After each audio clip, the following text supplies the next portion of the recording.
Hello and welcome back to another Red Dead Railroad video. Today we'll be discussing my latest project, customizing a basic Bachmann Spectrum 460 and turning it into a standard gauge version of the famed Rio Grande Southern No. 20. Before we get into the model though, let's quickly discuss the real Rio Grande Southern 20.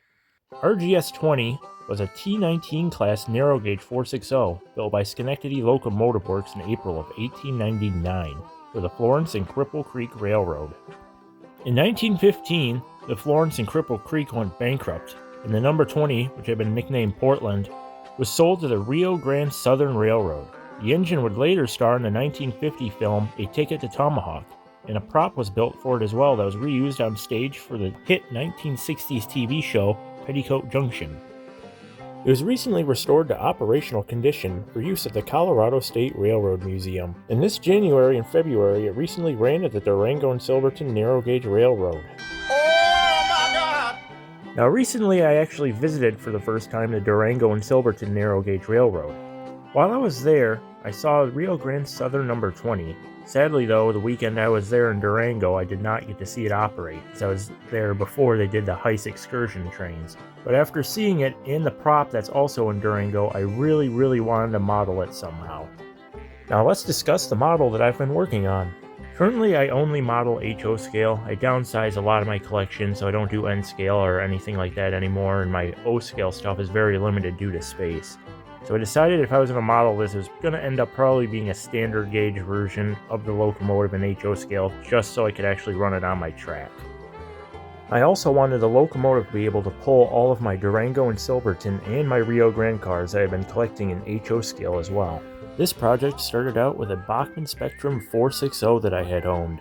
Quite a bit of work had to go into this to get it to look a lot more like Rio Grande Southern 20, but it does look pretty close as is, even though, again, it's the improper gauge for the locomotive. What ultimately happened was I first removed all the Walschaerts valve gearing off the locomotive, and actually wasn't as bad as I was expecting it to be. I thought that was going to be a headache removing it all, but ultimately all I had to do was unscrew the screw on the center drive wheel, pull the main rod off of it, and then I pulled all the Walschaerts valve gear out of the way. And then I used side cutters and cut it all off, and it actually wasn't that bad. But I have to say, if you do this modification to any of your locomotives, you will not be able to revert it back to having Walschaerts valve gearing, because I completely butchered it. With all the valve gears removed, I moved on to the next aspect of this project, which was the removal of the cab and all of the components that were not needed for this locomotive. I removed the steel cab, which wasn't very difficult. 2 screws held it in place, and it was easy to take off. But also I had to remove the whistle off the side of the steam dome, the original bell, the original pilot, the original headlight, and I decided to replace the entire tender. Now actually the original tender on the locomotive was much more accurate and almost exactly like the actual RGS 20s, but I'll get into in a moment why I decided to end up changing out the tender. With all the components removed, however, I moved on to ordering a bunch of new parts. And most of the parts I ordered ended up coming from this company called Precision Scale Company.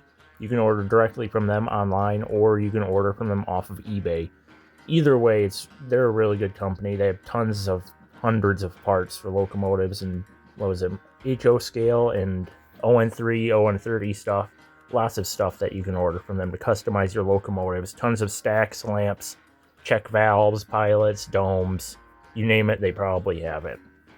But anyways, I ended up getting all the parts needed for this project, which I'll list off here real quick, and I'll put the parts number as well, so if you want to order any of these to make your own version of number 20, these are what you're going to need.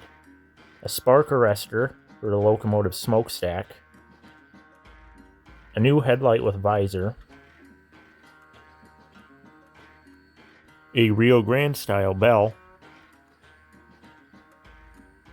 a single chime whistle,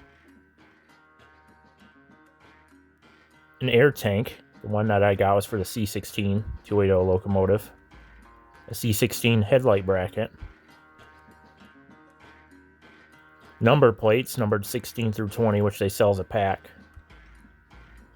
and that's all that I needed from the Precision Scale Company. Additionally, for this project I used a roundhouse old-time wood cab, which is seen on their 260 and 280 locomotives as well.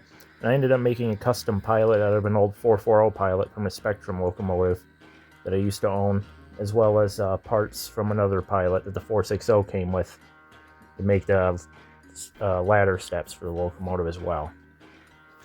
The original tender was actually a lot closer to the original locomotive that I had worked on. Now, I ended up swapping out the tender initially because the tender I have came off of a 440, which, long story short, that engine doesn't work anymore. I just wanted to see how the 460 would do with the TCS wow sound decoder that was in the other tender, because I was already all wired up and good to go in that tender. So I connected the two temporarily, and it sounded and looked great and ran well with that new decoder. And I ended up just leaving that entire tender on it because it's almost the exact same size as the 460s anyway, so you might as well keep it. And I went to put the original 460 tender body shell onto the new tender, and it was just a bit too big for the 440s, which I could have honestly just a little bit of cutting, I could have got it to fit on there just fine. But the more I saw that 440 tender, even though it's not actually accurate to the Rio Grande Southern 20s tender, the more I saw it with the 460, the more I ended up liking it, and it grew on me. So even though it's not accurate, I ended up just, putting the entire tender from the 440 onto the 460. I ended up getting dry transfer decals and putting those onto the tender, and it became Rio Grande Southern number 20. I also applied decals to the new cab as well. I ended up patching up the holes from where the whistle was mounted on the side of the steam dome. Ended up also putting on all the new components as well, which is pretty easy. And really, it wasn't that hard of a project at all to do, really.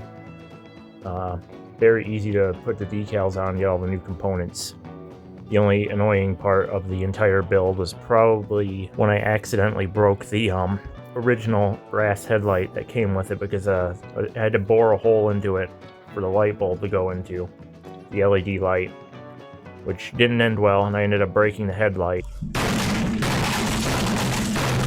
Yeah, that wasn't very fun, so I had to replace it. I bought a plastic headlight to replace it, and the headlight is a lot easier to work with when it's plastic, I'll just say that.